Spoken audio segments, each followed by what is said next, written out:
Bakit hindi ka ba nakakapag-start? Kasi nga, may mga bagay ka na kailangan maging klaro sa'yo. Where you will base your online program or your purposeful online business. So, I will give you the 3 steps na makakatulong sa'yo para maka-move forward ka na. And you can start to build and start creating a business na talagang kasama sa purpose mo. And then, mag-create ng impact dun sa mga taong nangangailangan sa'yo. So, let's dive into our video.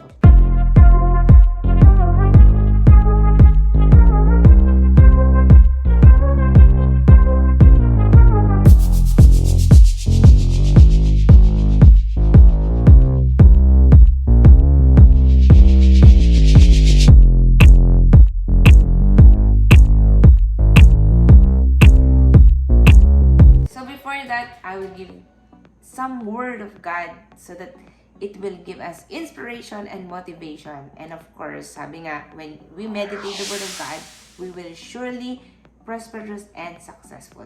Sabi sa Isaiah 41 verse 10, so do not fear, for I am with you. Do not be dismayed, for I am your God. I will strengthen you and help you. I will uphold you with my righteous right hand. So remember, do not fear. Fear is not come from God. So, if you want to do something for the Lord, do it because God will be with you. Okay? So, let's dive into our 3 steps that can help you to move forward and also where you will base your purposeful online business. So, number 1, you need to base your purposeful online program or online course into your story. So, I believe si Lord, hindi niya tayo hayaan na dumaan dun sa mga bagay na yon nang walang purpose. So, naniniwala ako na sabi nga niya, wala pang bagay na yung naranasan mo at pinagdadaanan mo na hindi pinagdaanan ng iba. So, particularly, merong mga tao na nakapagdaan dun sa mga dinaanan mo. But, the problem is, they don't know the solution. They don't know the answer. Wala silang clue kung paano sila makaalis dun sa mga problema at dun sa mga obstacles na meron sila. Okay? So, that's why you need to base your purposeful online program through your story. And it creates impact kasi talagang may tuturo mo siya. Why? Because that is your story and it is based to your true to life story talaga. And you can teach talaga and you can share it na may impact kasi totoo siya sa life mo. So, if you have a lot of obstacles, paano ka nagkaroon ng personal development? Yung leadership, paano na-awaken sa'yo? So, yung mga example na yun. And also, paano ka nagkaroon ng good relationship? Just like that. Example lang yun. Pero that, many people don't know that. So, they need you.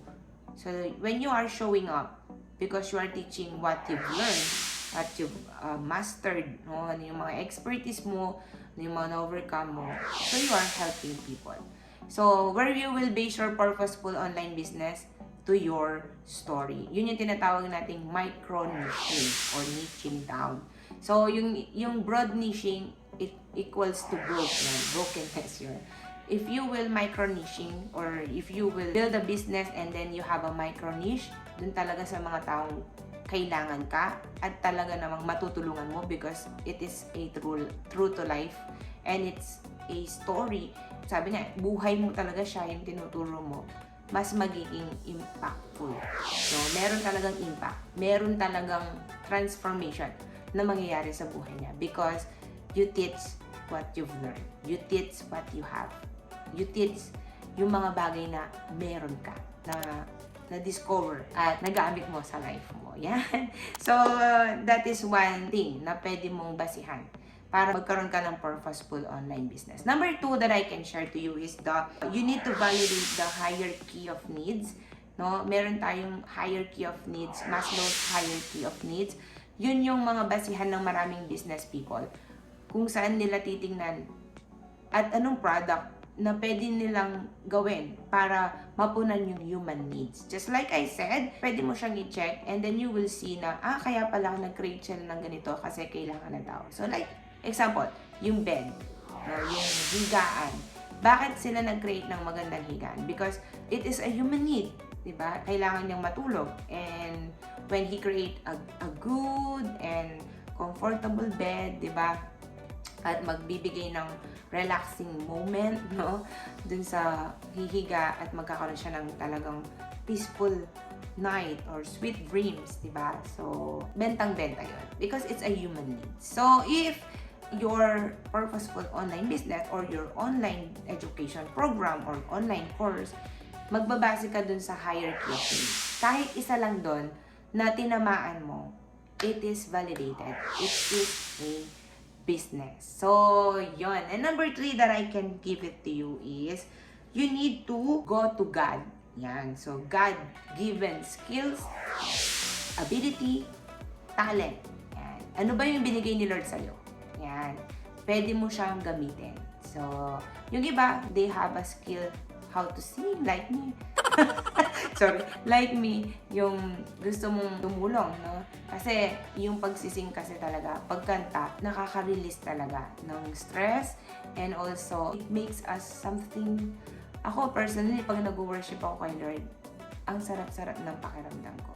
And it release all the negatives, and also pag nag-worship ako kay Lord, sarap na sarap ka talaga, no? Yun, so, you need to go to God-given talents and skills and ability na binigay ni Lord sa'yo. So, yun yung mga tatlong basihan para magkaroon ka talaga ng purposeful online business. You need to check it kasi kailangan mong makita para maka-move forward ka na. And exercise na pwede kong i-share sa'yo is, you need to write down all your skills, expertise, obstacles na na-overcome, na gusto mo rin makatulong sa mga may obstacle na kagaya mo na na-overcome mo. And also talent, and also skills mo na master, and problem that you've solved to other people or to yourself also. So, for me, eto, I am praying for a business. Kaya nag-pray ako, Lord, give me a business that can make me more available in you, especially in the vision, and also to my loved ones, to my family, and also a great income. Yan. So, God led me here, and He gave me the ability to learn, and also to master all the tactics that I need to, so that I can set up my online business. So, I hope it helps you a lot to clarify. Kaya hindi ka pa nakakapag-start kasi okay ba to? Pwede ba to? So, I will wrap up the 3 points na pwede makatulong sa'yo para makapag-start ka na. Is number 1, you need to base it on your story, or tinatawag natin micro-niching. No? Specific talaga siya. Number 2, you need to go to the Maslow's hierarchy of needs, no? Yung human needs. And kahit isa lang doon na tinamaan mo, you have a validated business. And then number 3, you need to go to God-given talents and skills. Yan. So, you can start your journey, or you can start your business, building your business. So, I hope it helps you a lot. And if you want to work out your online program, online course that can give you a lot of time to do the vision, and also to enjoy your loved ones, and also have a scalable income, I am here. If you want to work with me, just book a call. So I will put the link on the description so that we can talk, and let's see if we can work together. Okay, so God bless and see you around. Okay, so I have a free ebook, no, yung Purposeful Business. So if you want to build your business, online or physical man yan, so I have a free ebook for you. So you can download it. I will put the link on the description. So it's all totally free for you. So grab it because it's all for you.